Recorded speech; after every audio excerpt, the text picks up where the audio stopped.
Chapters 8 to 11 of The Invisible Man. This recording is in the public domain. The Invisible Man, by H.G. Wells. Chapter 8. In Transit. The 8th chapter is exceedingly brief, and relates that Gibbons, the amateur naturalist of the district, while lying out on the spacious open downs without a soul within a couple of miles of him, as he thought, and almost dozing, heard close to him the sound as of a man coughing, sneezing, and then swearing savagely to himself, and looking, beheld nothing. Yet the voice was indisputable. It continued to swear with that breadth and variety that distinguishes the swearing of a cultivated man. It grew to a climax, diminished again, and died away in the distance, going, as it seemed to him, in the direction of Aberdeen. It lifted to a spasmodic sneeze and ended. Gibbons had heard nothing of the morning's occurrences, but the phenomenon was so striking and disturbing that his philosophical tranquillity vanished. He got up hastily, and hurried down the steepness of the hill towards the village as fast as he could go. Chapter 9. Mr. Thomas Marvel. You must picture Mr. Thomas Marvel as a person of copious, flexible visage, a nose of cylindrical protrusion, a liquorish, ample, fluctuating mouth, and a beard of bristling eccentricity. His figure inclined to embonpoint. His short limbs accentuated this inclination. He wore a furry silk hat, and the frequent substitution of twine and shoelaces for buttons, apparent at critical points of his costume, marked a man essentially bachelor. Mr. Thomas Marvel was sitting with his feet in a ditch by the roadside over the down towards Aberdeen, about a mile and a half out of Iping. His feet, save for socks of irregular openwork, were bare, his big toes were broad, and pricked like the ears of a watchful dog. In a leisurely manner he did everything in a leisurely manner he was contemplating trying on a pair of boots. They were the soundest boots he had come across for a long time, but too large for him; whereas the ones he had were, in dry weather, a very comfortable fit, but too thin-soled for damp. Mr. Marvel hated roomy shoes, but then he hated damp. He had never properly thought out which he hated most, and it was a pleasant day, and there was nothing better to do. So he put the 4 shoes in a graceful group on the turf and looked at them. And seeing them there among the grass and springing agrimony, it suddenly occurred to him that both pairs were exceedingly ugly to see. He was not at all startled by a voice behind him. "They're boots, anyhow," said the voice. "They are charity boots," said Mr. Thomas Marvel, with his head on one side, regarding them distastefully. "And which is the ugliest pair in the old blessed universe, I'm darned if I know." Said the voice. "I've worn worse. In fact, I've worn none, but none so audacious ugly, if you'll allow the expression. I've been caging boots in particular for days, because I was sick of them. They're sound enough, of course, but a gentleman on tramp sees such a thundering lot of his boots. And if you'll believe me, I've raised nothing in the old blessed country, try as I would, but them. Look at 'em, and a good country for boots, too, in a general way. But it's just my promiscuous luck. I've got boots in this country 10 years or more, and then they treat you like this." "It's a beast of a country," said the voice, "and pigs for people." "Ain't it?" said Mr. Thomas Marvel. "Lor, but them boots! It beats it." He turned his head over his shoulder to the right to look at the boots of his interlocutor with a view to comparisons, and lo, where the boots of his interlocutor should have been, were neither legs nor boots. He was irradiated by the dawn of a great amazement. "Where are you?" said Mr. Thomas Marvel over his shoulder, and coming on all fours. He saw a stretch of empty downs, with the wind swaying the remote green-pointed furze bushes. "Am I drunk?" said Mr. Marvel. "Have I had visions? Was I talking to myself? What the—" "Don't be alarmed," said a voice. "None of your ventriloquising me," said Mr. Thomas Marvel, rising sharply to his feet. "Where are you? Alarmed, indeed!" "Don't be alarmed," repeated the voice. "You'll be alarmed in a minute, you silly fool," said Mr. Thomas Marvel. "Where are you? Let me get my mark on you." "Are you buried?" said Mr. Thomas Marvel, after an interval. There was no answer. Mr. Thomas Marvel stood bootless and amazed, his jacket nearly thrown off. "You!" said a peewit very remote. "Peewit, indeed!" said Mr. Thomas Marvel. "This ain't no time for foolery." The down was desolate, east and west, north and south. The road with its shallow ditches and white bordering stakes ran smooth and empty north and south, and save for that peewit, the blue sky was empty too. "So help me," said Mr. Thomas Marvel, shuffling his coat on to his shoulders again. "It's the drink. I might ha' known." "It's not the drink," said the voice. "You keep your nerves steady." "Ow!" said Mr. Marvel, and his face grew white amidst its patches. "It's the drink," his lips repeated noiselessly. He remained staring about him, rotating slowly backwards. "I could ha' swore I heard a voice," he whispered. "Of course you did." "It's there again," said Mr. Marvel, closing his eyes and clasping his hand on his brow with a tragic gesture. He was suddenly taken by the collar and shaken violently, and left more dazed than ever. "Don't be a fool," said the voice. "I'm off my bloomin' jump," said Mr. Marvel. "It's no good. It's frettin' about them blasted boots. I'm off my blessed bloomin' jump. Or it's spirits." "Neither one nor the other," said the voice. "Listen." "Jump," said Mr. Marvel. "1 minute," said the voice, penetratingly, tremulous with self-control. "Well?" said Mr. Thomas Marvel, with a strange feeling of having been dug in the chest by a finger.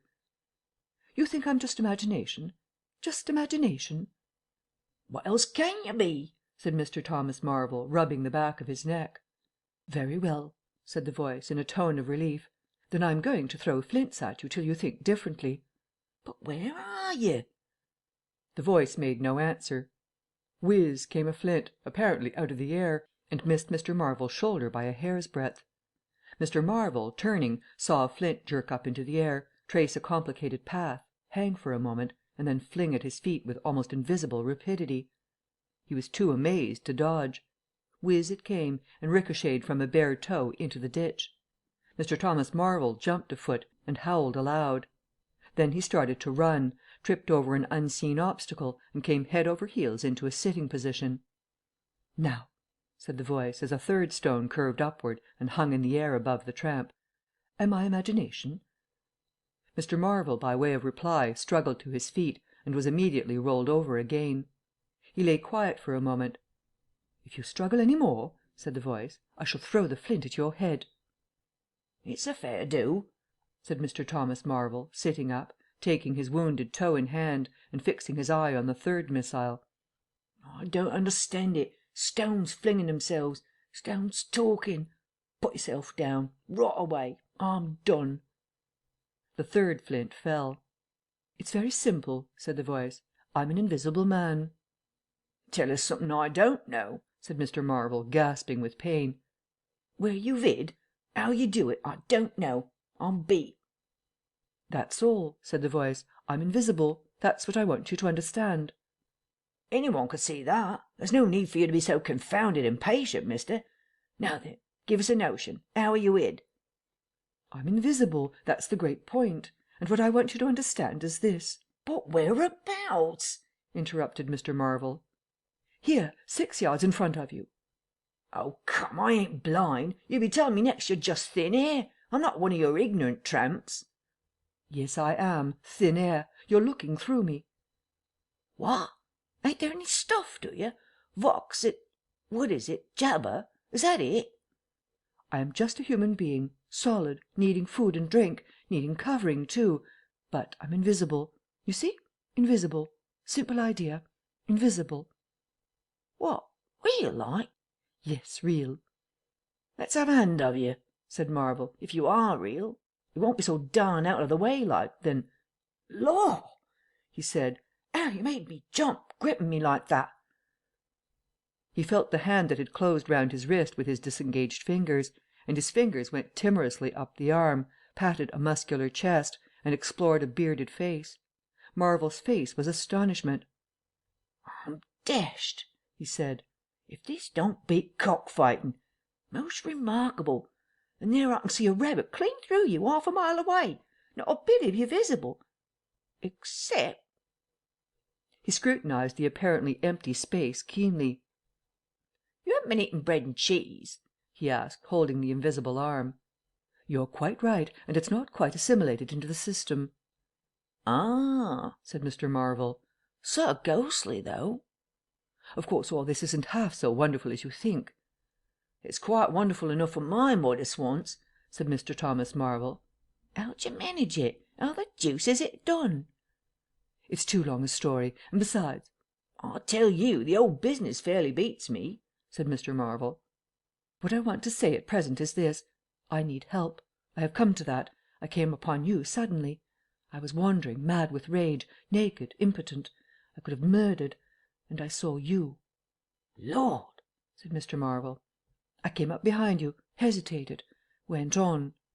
Mr. Marvel's expression was eloquent. Then stopped. Here, I said, is an outcast like myself. This is the man for me. So I turned back and came to you. You. And "Lord!" said Mr. Marvel. "But I'm all in a tizzy. May I ask, how is it, and what you may be requiring in the way of help? Invisible!" I want you to help me get clothes and shelter, and then with other things. I've left them long enough. If you won't, well, but you will, must." "Look here," said Mr. Marvel. "I'm too flabbergasted. Don't knock me about any more, and leave me go. I must get steady a bit, and you've pretty near broken my toe. It's all so unreasonable. Empty downs, empty sky, nothing visible for miles except the bosom of nature, and then comes a voice out of heaven, and stones, and a fist. Lord!" "Pull yourself together," said the voice, "for you have to do the job I've chosen for you." Mr. Marvel blew out his cheeks, and his eyes were round. "I've chosen you," said the voice. "You are the only man, except some of those fools down there, who knows there is such a thing as an invisible man. You have to be my helper. Help me, and I will do great things for you. An invisible man is a man of power." He stopped for a moment to sneeze violently. "But if you betray me," he said, "if you fail to do as I direct you—" He paused and tapped Mr. Marvel's shoulder smartly. Mr. Marvel gave a yelp of terror at the touch.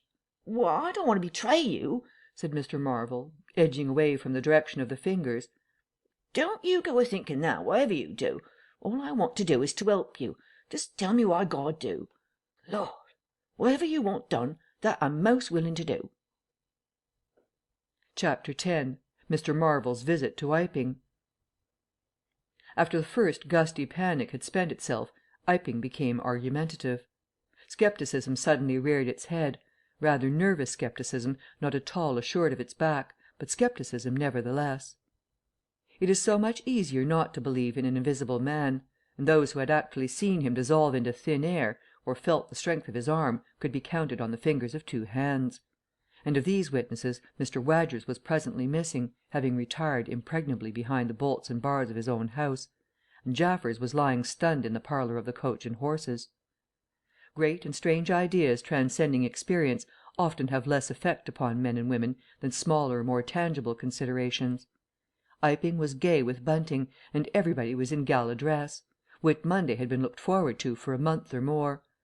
By the afternoon even those who believed in the unseen were beginning to resume their little amusements in a tentative fashion, on the supposition that he had quite gone away, and with the sceptics he was already a jest. But people, sceptics and believers alike, were remarkably sociable all that day. Haysman's Meadow was gay with a tent, in which Mrs. Bunting and other ladies were preparing tea, while without, the Sunday school children ran races and played games under the noisy guidance of the curate and the Misses Cuss and Sackbut. No doubt there was a slight uneasiness in the air, but people for the most part had the sense to conceal whatever imaginative qualms they experienced.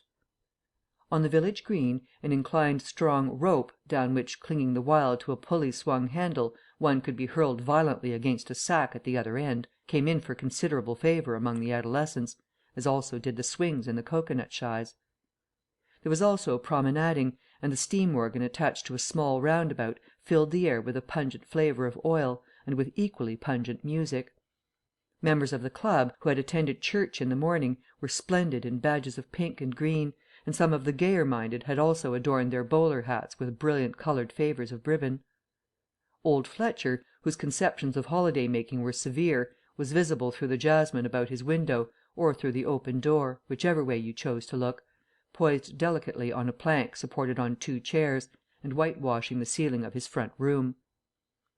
About 4 o'clock a stranger entered the village from the direction of the Downs.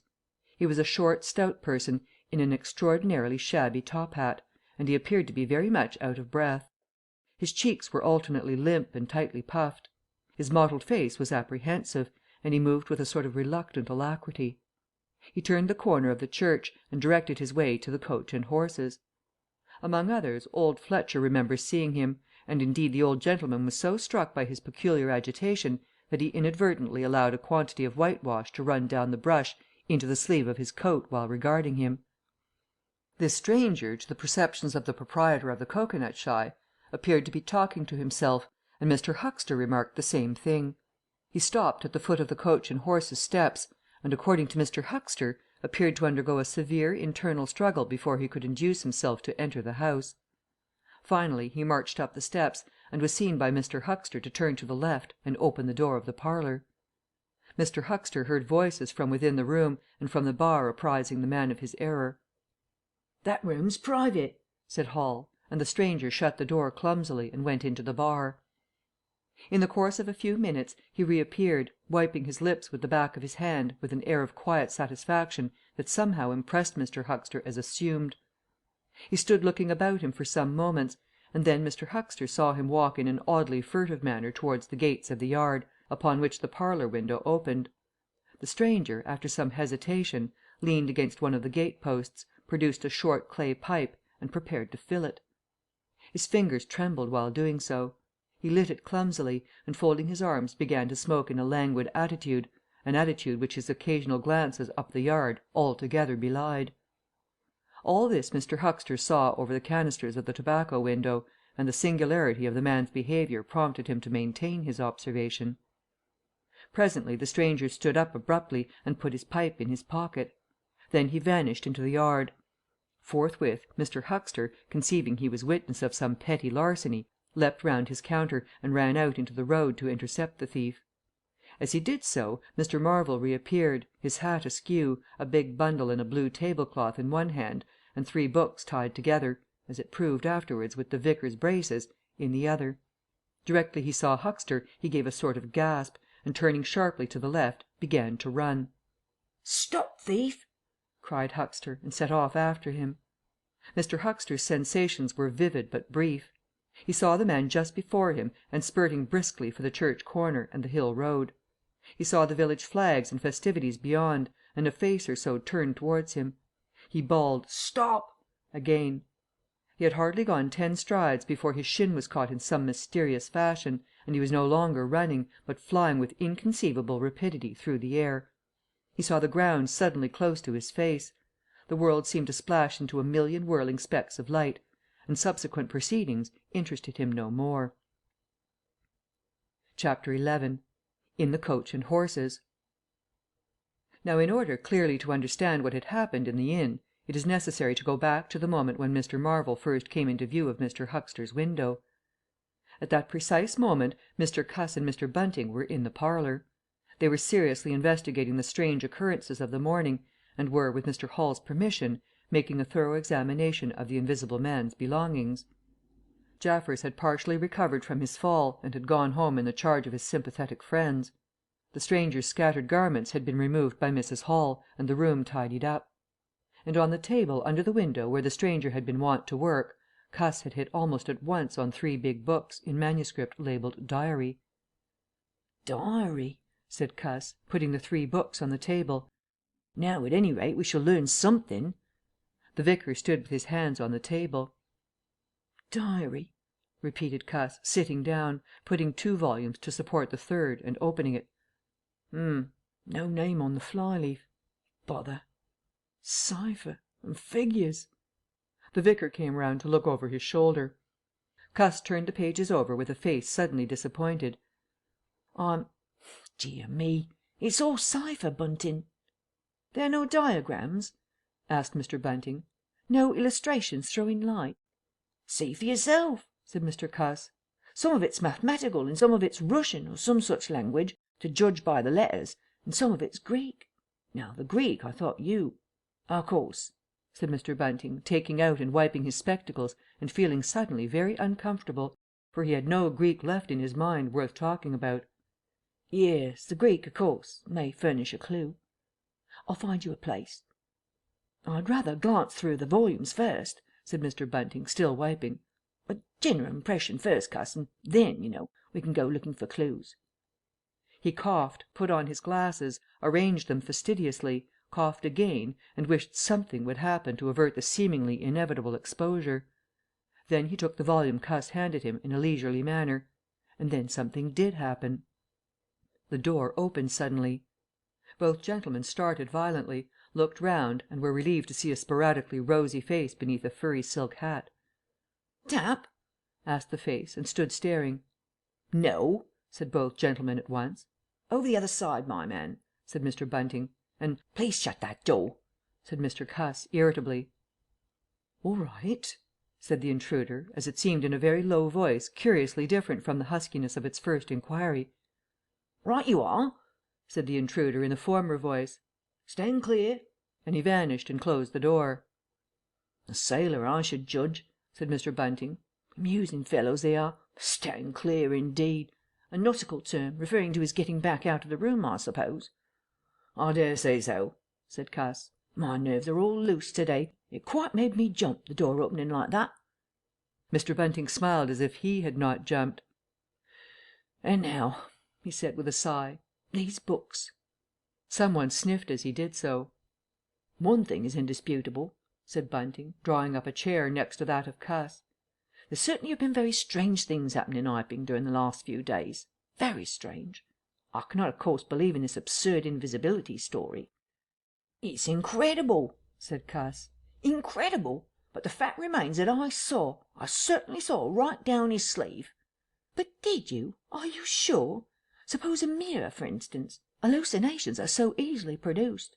I don't know if you've ever seen a really good conjurer." "I won't argue again," said Cuss. "We've thrashed that out, Bunting, and just now there's these books. Here's some of what I take to be Greek. Greek letters, certainly." He pointed to the middle of the page. Mr. Bunting flushed slightly and brought his face nearer, apparently finding some difficulty with his glasses. Suddenly he became aware of a strange feeling at the nape of his neck. He tried to raise his head, and encountered an immovable resistance. The feeling was a curious pressure, the grip of a heavy, firm hand, and it bore his chin irresistibly to the table. "Don't move, little men," whispered a voice, "or I'll brain you both." He looked into the face of Cuss, close to his own, and each saw a horrified reflection of his own sickly astonishment. "I'm sorry to handle you so roughly," said the voice, "but it's unavoidable." "Since when did you learn to pry into an investigator's private memoranda?" said the voice, and two chins struck the table simultaneously, and two sets of teeth rattled. "Since when did you learn to invade the private rooms of a man in misfortune?" And the concussion was repeated. "Where have they put my clothes?" "Listen," said the voice. "The windows are fastened, and I've taken the key out of the door. I'm a fairly strong man, and I have the poker handy, besides being invisible. There's not the slightest doubt that I could kill you both and get away quite easily if I wanted to. Do you understand? Very well. If I let you go, will you promise not to try any nonsense and do what I tell you?" The vicar and the doctor looked at one another, and the doctor pulled a face.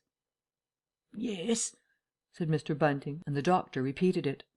Then the pressure on the necks relaxed, and the doctor and the vicar sat up, both very red in the face and wriggling their heads. "Please keep sitting where you are," said the Invisible Man. "Here's the poker, you see." "When I came into this room," continued the Invisible Man, after presenting the poker to the tip of the nose of each of his visitors, "I did not expect to find it occupied, and I expected to find, in addition to my books and memoranda, an outfit of clothing. Where is it? No, don't rise. I can see it's gone. Now, just at present, though the days are quite warm enough for an invisible man to run about stark, the evenings are quite chilly.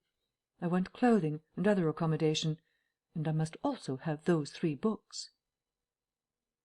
End of chapters 8 through 11.